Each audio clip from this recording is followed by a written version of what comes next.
To fight climate change, we all need to drastically cut greenhouse gas emissions, and the EU is doing its part. The EU's emissions trading system, or EU ETS, is the main tool of our European Green Deal for reaching climate neutrality by 2050. But how does it work? The EU ETS works on a system of allowances. An allowance is a permit to emit 1 ton of CO2, and each year, companies across several key sectors must surrender allowances equivalent to their CO2 emissions. Allowances can be bought from EU countries in auctions and traded afterwards by companies. To discourage companies from moving their operations to countries without strong climate policies and still emit, certain industries receive a share of their allowances for free. But in any case, the number of allowances available across industries is capped, limiting the total amount of greenhouse gases that these sectors can emit. And each year, this cap is reduced, driving overall emissions down.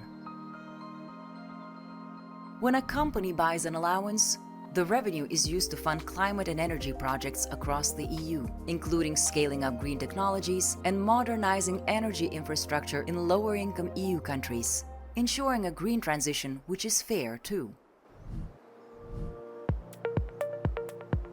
Until 2024, the EU ETS has covered large industry, electricity generation, and aviation in Europe. Emissions from industry and electricity generation have already decreased by some 47% compared to levels in 2005 when the system began. But now, the EU ETS is being enlarged and strengthened.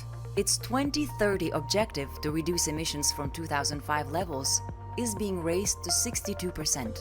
The system will expand to cover emissions from shipping as of 2024.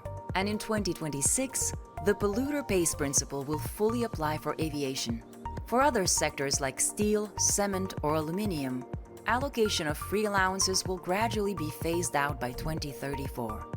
In parallel, the EU will gradually introduce a mechanism to ensure that an equivalent price for CO2 emissions is paid on imported goods from these sectors. All these changes will ensure that the industries covered by the ETS contribute their fair share to achieving the EU's climate ambitions. But there's more. From 2027, a new separate ETS will help reduce emissions from heating buildings, road transport, and small industry. Under this new ETS, fossil fuel suppliers will buy allowances from auctions. At the end of each year, they will surrender allowances equivalent to the emissions from the fuel they sell. Emissions across these sectors are capped and will have to decrease every year. This will encourage improvements in the energy efficiency of houses and offices and incentivize switching to low-emission transport. But to make these changes possible, citizens and businesses will need support to adopt greener alternatives.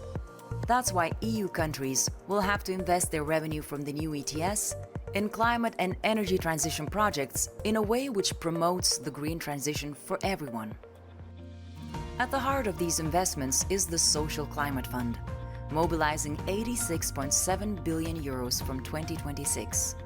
The fund will support the most vulnerable people to join the green transition and save money on energy costs. This could include improving home insulation, installing heat pumps, or providing discounted access to public transport. Each EU country will draw up a plan on how best to use the money from the fund. The Social Climate Fund will work in harmony with the new ETS, ensuring all citizens and businesses can play their part in reducing emissions and that the green transition leaves no one behind.